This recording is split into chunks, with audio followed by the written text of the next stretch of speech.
साहित्य निधि में आज सुनिए कृष्णचंद्र जी की लिखी हुई कहानी टूटे हुए तारे। कहानी का उर्दू से हिंदी में अनुवाद किया गया है। कहानी आपको समझने में आसान हो इसलिए मैं इसकी स्टोरी लाइन आपको बता देती हूँ। एक तन्हा ड्राइवर जो शराब पीता है और कश्मीर की वादियों में गाड़ी चला रहा है। वो नशे के खुमार में है और सड़क पर गुजरती दूसरी सवारियों को देखकर तरह तरह के ख्यालों से गुजरता है। वो डाक बंगले पर पहुंचता है और अपनी रात को रंगीन करने के लिए एक मुर्गी और एक औरत मंगाता है। औरत मजबूर है और अपने बीमार बेटे की दवा के लिए उससे रुपयों की दरख्वास्त करती है। उस ज़रूरतमंद औरत के साथ हमबिस्तरी और उसके बाद की ड्राइवर की कैफियत और सोच को ही इस कहानी में कहा गया है। तो प्रस्तुत है कहानी टूटे हुए तारे। रात की थकान से उसके शाने अभी तक बोझल थे, आंखें खुमार आलूदा और लबों पर तरेट के डाक बंगले की बियर का कसैला जायका। वो बार बार अपनी जबान को होठों पर फेर कर उसके फीके और बेलज्जत से जायके को दूर करने की कोशिश कर रहा था। गो कि उसकी आंखें मुंदी हुई थीं, लेकिन पहाड़ों के मोड़ उसे इस तरह याद थे जैसे अलिफ बे की पहली सतर। और वो नहायत चाबुकदस्ती से अपनी मोटर को, जिसमें सिर्फ 2 आदमी बैठ सकते थे, एक आदमी और गालिबन एक औरत, उन खतरनाक मोड़ों पर घुमाए ले जा रहा था। कहीं कहीं तो ये मोड़ बहुत खतरनाक हो जाते। एक तरफ उमूदी चट्टानें, दूसरी तरफ खाई जिसकी तह में झेलम के नीले पानी और सफ़ेद झाग की एक टेढ़ी सी लकीर नजर आ जाती। उन्हीं मोड़ों पर से तो कार को तेज चलाने में लुत्फ हासिल होता था। सारे जिस्म में एक फुरेरी सी आ जाती थी। सुबह की हवा भी बर्फीली और खुशगवार थी। उसमें ऊंची चोटियों की और घाटियों पर फैले हुए जंगलों के जेगन की महक घुली हुई थी। एक कैसी अनोखी महक थी, अजीब बेनाम सी तरोताज़ा निहालू के लबों की तरह। वो अपनी नींव व पलकों के साए में पिछली रात के बीते हुए तरपनाक लम्हों को वापस बुलाने लगा। बियर की रंगत में डूबते हुए सूरज का सोना घुला हुआ था। उसके कसैलेपन में एक अजीब सी लताफत थी। रात की भीगी हुई खामोशियों में दूर कहीं एक बुलबुल नगमा रेज थी। बुलबुल ने अपने नगमे में खामोशी और आवाज़ को यूं मिला दिया था कि दोनों एक दूसरे की सदाएं बाज गश्त मालूम होते थे। और वो ये मालूम ना कर सका था कि ये खामोशी कहाँ ख़त्म होती है और ये मौसीकी कहाँ शुरू होती है। चांदनी रात में सेब के फूल हंस रहे थे और निहालू के लब मुस्कुरा रहे थे। वो लबे जो बार बार चूमे जाने पर भी मासूम दिखाई देते थे। ऐसा मालूम होता था कि दुनिया की कोई चीज़ भी उन्हें छू नहीं सकती। कैसा अजीब एहसास था। रात की तन्हाइयों में निहालू का हुस्न गैर फ़ानी और गैर ज़मीनी मालूम होता था। उसके लब, उसकी आंखों की नरमी, उसके बाल स्याह घने और मुलायम जैसे रात की भीगी हुई खामोशी। और फिर उन बालों में सेब के चंद चटकते हुए गुंचे जैसे रात की भीगी हुई खामोशी में बुलबुल के मीठे नगमे।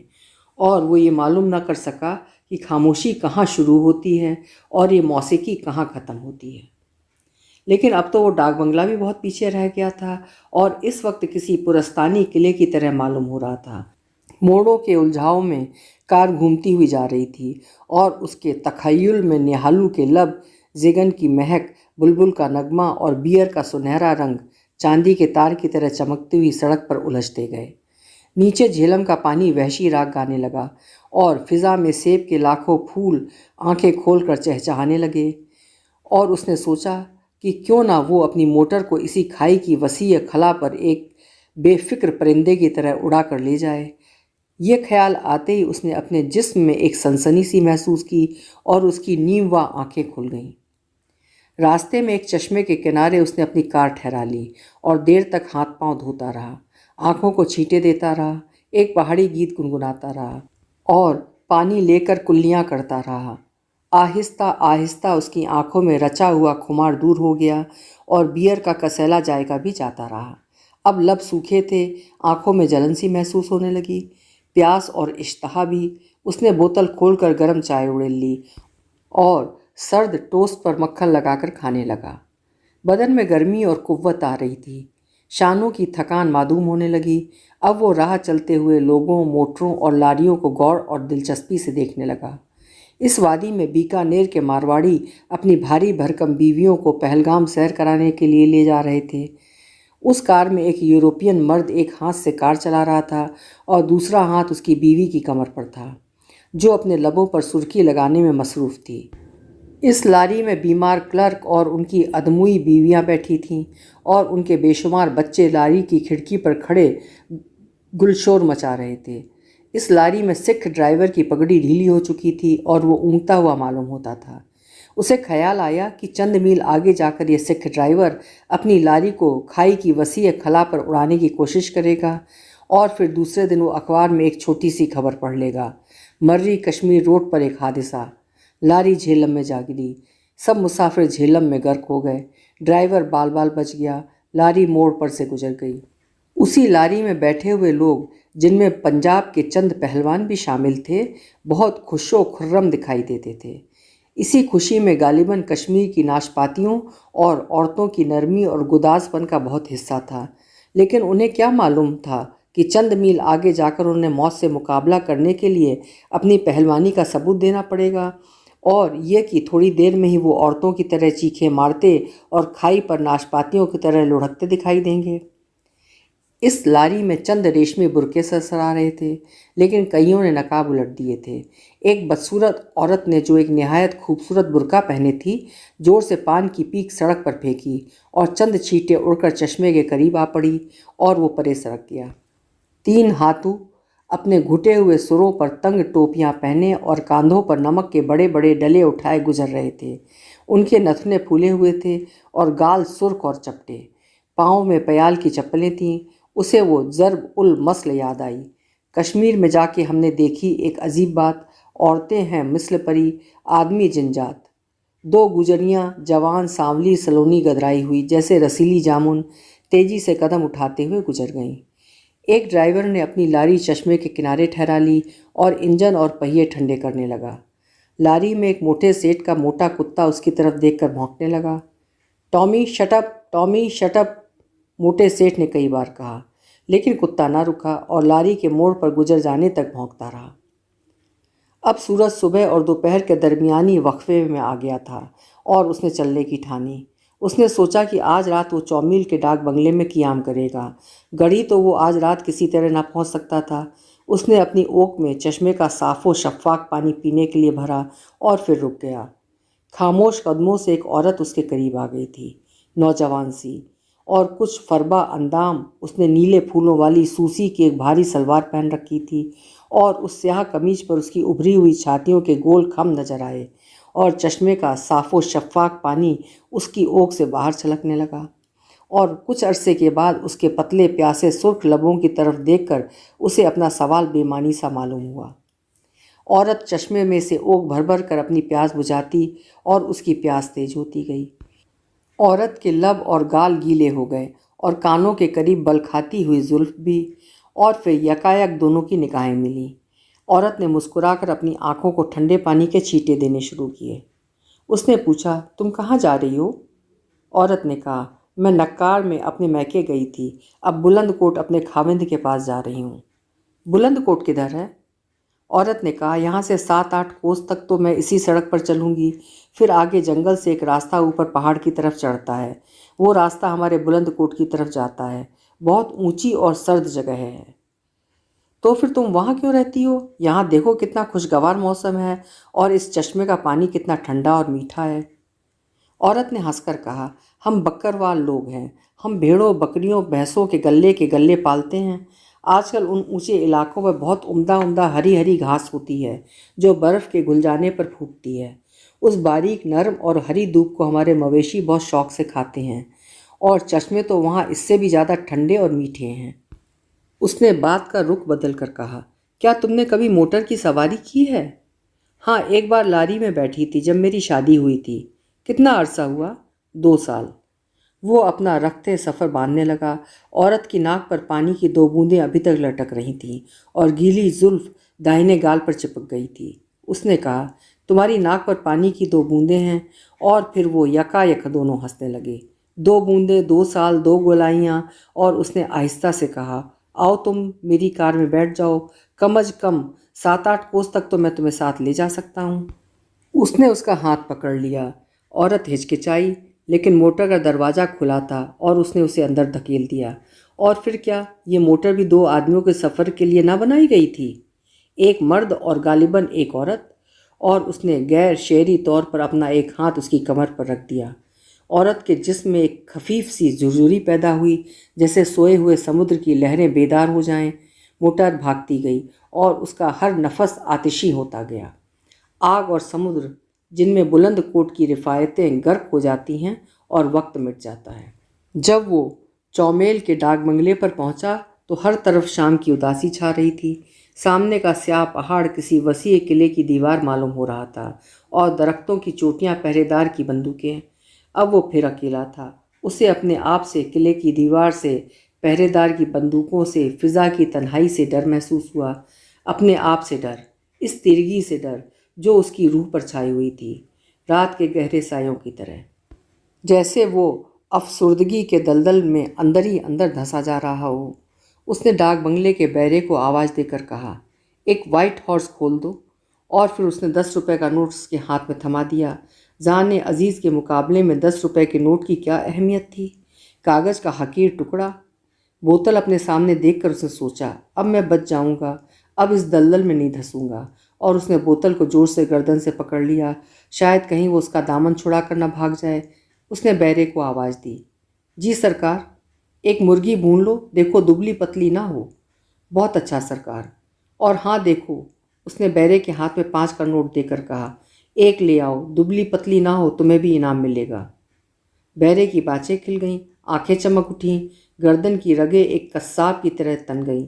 उसने खुश होकर कहा, हुजूर बेफिक्र रहें, ऐसा उम्दा चूज़ा लाऊंगा कि।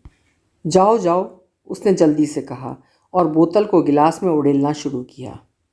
डाक बंगले के बाग में बीने और रुदने बारी बारी बोल रहे थे। बीने कहते पे पे पी, रुदने कहते बड़ी री री, फिर दोनों चुप हो जाते और यकायक कोई नज़र न आने वाला परिंदा किसी दरख्त पर फड़फड़ाने लगता। और उसने सोचा कि वो उसी वक्त गैराज में जाकर अपनी मोटर से लिपट जाए और आंसू बहा बहा कर कहे, मैं अकेला हूँ मेरी जान, मैं अकेला हूँ, मुझे तुमसे मोहब्बत है। बड़ी री री jeep G P P P, क्या वो जिए या पिए। बोतल खाली हो गई और वो मेज पर सर पटक कर झुक जाने को था कि यकायक किसी ने उसके शाने को हिलाया। बैरा उसके पास खड़ा था और उसके पास एक औरत खड़ी थी।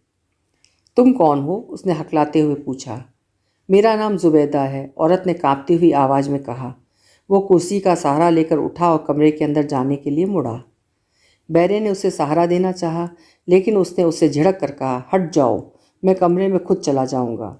वो उस वक्त इस जर्री स्याह की तरह महसूस कर रहा था जो किसी दुश्वार गुजार बर्फिस्तान में सफ़र कर रहा हो। एक स्याह खाई सी ही हर तरफ फैली हुई थी। सिर्फ कमरे में एक कोने पर एक छोटा सा लैंप जल रहा था। यकायक उसने पीछे दरवाज़ा बंद होने की आवाज़ सुनी और वो रुक गया। बैरे ने औरत को अंदर ढकेल कर दरवाज़ा बाहर से बंद कर दिया था। औरत दरवाजे से लगकर खड़ी हो गई। आओ आओ, उसने औरत की तरफ हिलाकर झूमते हुए कहा, इधर आओ, रोशनी इधर है। औरत हौले हौले कदमों से करीब आ गई थी। उसके बालों को ऐन दरमियान से एक सीधी मांग निकली हुई थी, चांदी के तार की तरह, और उसके दोनों तरफ बालों में पुरतकल्लुफ़ अंदाज से सित्था लगाया हुआ था। सत्थे का मोम बालों पर लैंप की रोशनी के इनकास से बार बार चमक उठता था। उसके कानों में चांदी की एक एक बाली लटक रही थी। उसने औरत के शाने पर झुककर राजदाराना लहजे में कहा, क्यों, तुम उदास हो? तुम्हारा नाम क्या है? जुबैदा, उसने बेजान से लहजे में कहा। शुबैदा, शुबैदा, उसने हंसकर कहा। शुबैदा, क्या खूब, उसने उसके चमकीले बालों पर हाथ फेरते हुए कहा। यह क्या है शुबैदा, प्यारी शुबैदा? ये सित्था है, ये मोम और जंगल के जैगिन से बनता है। इससे बाल खूबसूरत। खूबसूरत? खूबसूरत शुबैदा, उसने हंसी और हिचकी के बीच के लहजे में कहा। तुम बहुत खूबसूरत हो शुबैदा, उसने जुबैदा के साफ और गुलाबी रुखसारों पर उंगलियां फेरते हुए कहा। फिर वो अलग हटकर खड़ा हो गया और उंगली से उसकी तरफ इशारा करके कहने लगा, तुम शुबैदा हो? नहीं, तुम मेरी माँ हो, ही। और वो उसके करीब गया। औरत ने यकायक उसके बाजुओं को झटक दिया, जैसे उसे किसी सांप ने डस लिया हो। हाँ, वो चिल्लाकर बोला, शुबैदा माँ है, शुबैदा मेरी बहन है, शुबैदा मैं गुनहगार हूँ, शुबैदा तुम यहाँ क्यों आई? आँख है? मैं गरीब हूँ, जुबैदा ने आहिस्ता से कहा। गरीब?